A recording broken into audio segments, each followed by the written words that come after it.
Si è conclusa un'importante operazione nazionale ad alto impatto della Polizia di Stato per contrastare lo spaccio e il porto abusivo di armi, con controlli specifici che hanno interessato anche il territorio del Friuli Venezia Giulia.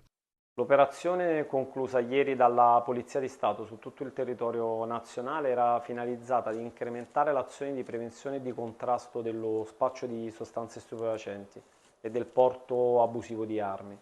L'attività condotta dalle squadre mobili coordinate dal Servizio Centrale Operativo ha rafforzato ulteriormente il controllo nelle zone più sensibili per prevenire episodi di violenza anche tra minori. Il bilancio complessivo unisce prevenzione e repressione, identificate oltre 297.000 persone, con 1.335 arresti e 2.358 denunce, anche a carico di diversi minori. Sono stati sequestrati circa 430 kg di stupefacenti e un vasto arsenale composto da 111 armi da fuoco e 250 armi bianche nei quartieri e nelle zone della Movida più a rischio. I controlli si sono concentrati all'interno di quartieri cittadini e nelle vicinanze di locali notturni, dove si registra un maggior consumo di droga.